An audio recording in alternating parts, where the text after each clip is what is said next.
Hello friends, आप सभी का स्वागत है एजे इंस्पायर्ड ट्री की क्लासेस में। और मैं आपके लिए लेके आया हूँ मध्य प्रदेश जीके की थ्योरेटिकल 4th क्लास है ये हमारी। मध्य प्रदेश का भौतिक विभाजन, physiography division of Madhya Pradesh, जो कि आपकी कॉम्पिटिटिव परीक्षा की दृष्टिकोण से काफ़ी हेल्पफुल क्लास होने वाली है। इससे भी काफ़ी इंपॉर्टेंट प्रश्न बनते हैं परीक्षा में। तो चलिए आइए देखते हैं मध्य प्रदेश का भौतिक विभाजन। मध्य प्रदेश का भौतिक विभाजन कैसे हुआ है, चलिए आइए जानते हैं। मध्य प्रदेश का भौतिक विभाजन, मध्य प्रदेश को 3 पार्ट में डिवाइड किया गया है भौतिक विभाजन की दृष्टि से, जैसे मध्य उच्च प्रदेश, सतपुड़ा श्रेणी और पूर्वी पठार। मध्य उच्च प्रदेश के अंतर्गत मध्य भारत का पठार, बुंदेलखंड का पठार, मालवा का पठार, रीवा पन्ना का पठार और नर्मदा घाटी आती है। सतपुड़ा श्रेणी के अंतर्गत पश्चिमी श्रेणी, मध्य श्रेणी और पूर्वी श्रेणी। पश्चिमी श्रेणी के अंतर्गत राजपीपला पहाड़ी आती है। मध्य श्रेणी के अंतर्गत महादेव और पूर्वी श्रेणी के अंतर्गत मेकाल श्रेणी। और पूर्वी पठार के अंतर्गत बुंदेलखंड का पठार आता है।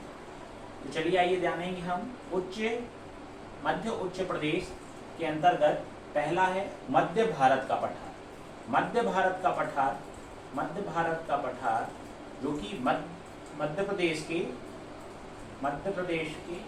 ऊपरी हिस्से में उत्तर से लेके पूर्व पश्चिम के उत्तर से लेके पश्चिम की ओर फैला हुआ है, जो कि मध्य प्रदेश के कुल क्षेत्रफल का 10.7% तक फैला हुआ है। फिर इसके बाद है बुंदेलखंड का पठार। बुंदेलखंड का पठार ये उत्तर पूर्वी दिशा पर इस तरह से उत्तरी पूर्वी दिशा पर ये फैला। ये लगभग बुंदेलखंड का पठार मध्य प्रदेश के कुल क्षेत्रफल का 7.7% क्षेत्रफल पे फैला हुआ है। ओके, नेक्स्ट है मालवा का पठार। मालवा का पठार आपको मध्य भारत के पठार के जस्ट नीचे देखने को मिलेगा, है ना, जो कि इस टाइप से है। ये मध्य प्रदेश के कुल क्षेत्रफल का 28% क्षेत्रफल पर फैला हुआ है। 28% क्षेत्रफल पे फैला हुआ है। ठीक है, फिर इसके बाद आता है नर्मदा घाटी, रीवा पन्ना का पठार। रीवा पन्ना का पठार ये बुंदेलखंड के पठार की नीचे साइड आपको देखने के लिए मिलेगा। ये नीचे साइड का जो क्षेत्र है, ये बीचों बीच का, ये रीवा पन्ना का पठार है। ये लगभग 10.38% क्षेत्रफल पर फैला हुआ है। ठीक है, फिर इसके बाद आता है नर्मदा घाटी। नर्मदा घाटी ये मालवा पठार और रीवा पन्ना पठार के जस्ट नीचे की ओर आपको देखेगी। ये सीधी इस टाइप से फैलेगी। ये मध्य प्रदेश के कुल क्षेत्रफल के 26% भाग पर नर्मदा घाटी क्षेत्र का फैला हुआ है। फिर इसके बाद आता है सतपुड़ा क्षेत्र। सतपुड़ा क्षेत्र जो है, ये सतपुड़ा क्षेत्र नर्मदा घाटी के नीचे वाला एरिया होगा। ये वाला एरिया, ये जो देख रहे हैं आप, ये वाला एरिया, ये लगभग मध्य प्रदेश के कुल क्षेत्रफल का 11% क्षेत्रफल पर फैला हुआ है। ओके, फिर आता है पूर्वी श्रेणी, बुंदेलखंड पठार। बुंदेलखंड का पठार ये आपको देखने को मिलेगा रीवा पन्ना पठार के नीचे और नर्मदा घाटी सतपुड़ा क्षेत्र के से लगा हुआ। ये लगभग 7% क्षेत्रफल में फैला हुआ है। ठीक है ना। तो चलिए आइए देखते हैं सबसे पहले हम मध्य भारत का पठार। मध्य भारत पठार को सरसों की हांडी, मध्य भारत के पठार को सरसों की हांडी के नाम से भी जाना जाता है। ठीक है, इसका क्षेत्रफल कितना है? ये मध्य प्रदेश के कुल क्षेत्रफल 10.7% क्षेत्रफल पे फैला हुआ है। निर्माण मध्य भारत पठार का निर्माण कैसे होता है? मुख्यतः विंध्य शैल समूह के अपरदन और नदियों के निक्षेपों से हुआ है। फिर है प्रमुख जिले कौन से आते हैं, जैसे कि नीमच, सीहोर, मुरैना, भिंड, ग्वालियर, शिवपुरी। जलवायु कैसे है मध्य भारत पठार की? जलवायु में ग्रीष्म ऋतु में अत्यधिक गर्म और शीत ऋतु में अत्यधिक ठंडी जलवायु देखी जाती है। नेक्स्ट, वर्षा इस पठार के में लगभग 50 से 75 सेंटीमीटर के आसपास वर्षा होती है और इस पठार में शुष्क कटीले पर्णपाती वन पाए जाते हैं। इसके अंतर्गत जो कि चंबल, सिंध, काली सिंध, पार्वती इत्यादि नदियां आती हैं और इसमें मिट्टी का प्रभाव, मिट्टी जलोढ़ और कछारी मिट्टी पाई जाती है इसके अंदर, जलोढ़ और कछारी मिट्टी। नेक्स्ट है बुंदेलखंड का पठार। बुंदेलखंड का पठार पत्थर और हीरो की भूमि के लिए प्रसिद्ध है।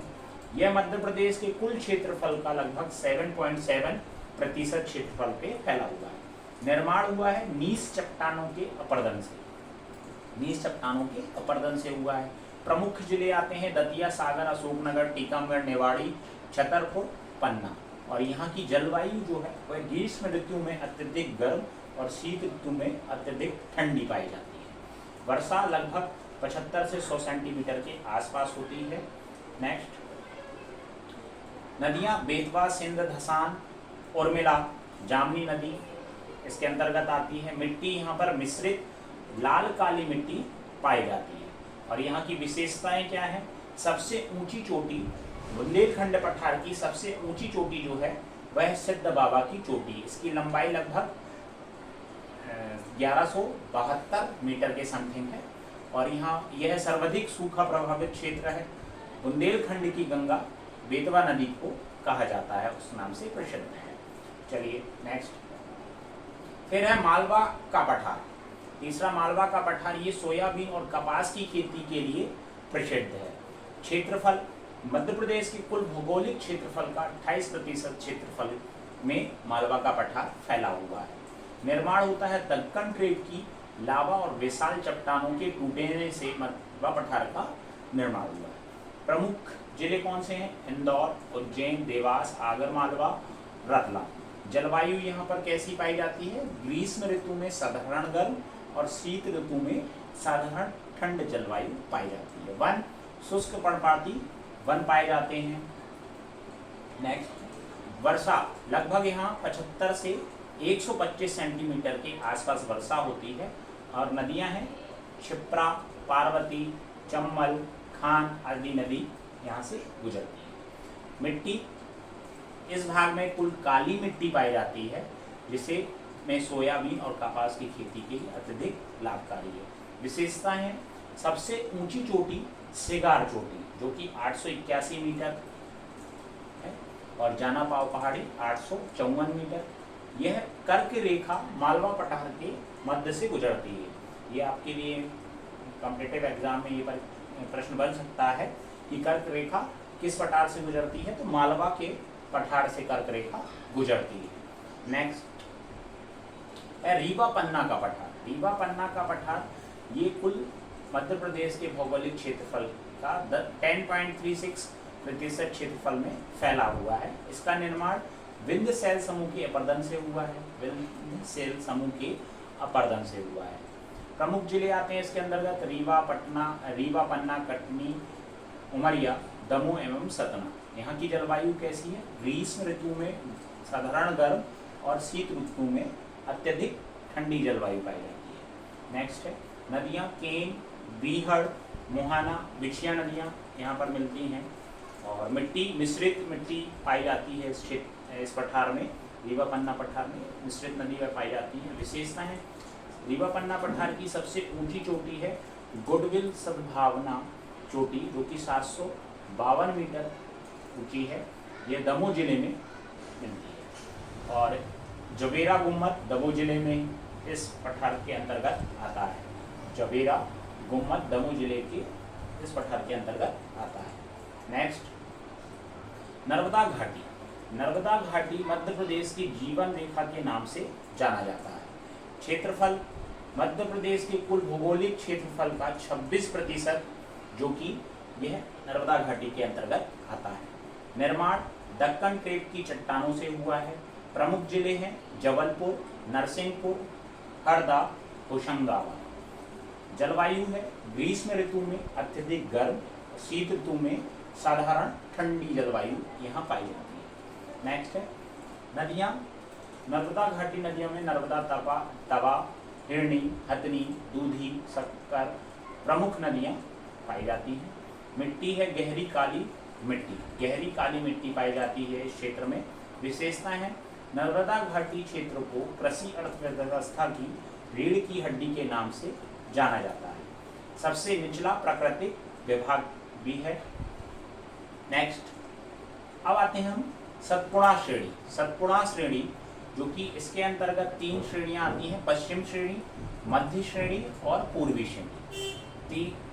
पश्चिमी श्रेणी के अंतर्गत राजपीपला आता है जो कि मध्य प्रदेश और गुजरात के बीच में फैली हुई है।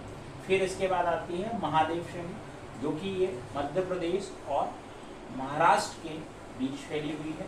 फिर पूर्वी श्रेणी के अंतर्गत आता है मेकाल श्रेणी जो कि मध्य प्रदेश छत्तीसगढ़ के बीच फैली हुई है। चलिए देखते हैं शतपुड़ा श्रेणी। शतपुड़ा श्रेणी क्षेत्रफल मध्य प्रदेश के कुल भौगोलिक क्षेत्रफल का 11% क्षेत्रफल सतपुड़ा श्रेणी के अंतर्गत आता है। निर्माण दक्कन क्रेप की चट्टानों के साथ धारवाड़ क्रम की चट्टानों से हुआ है।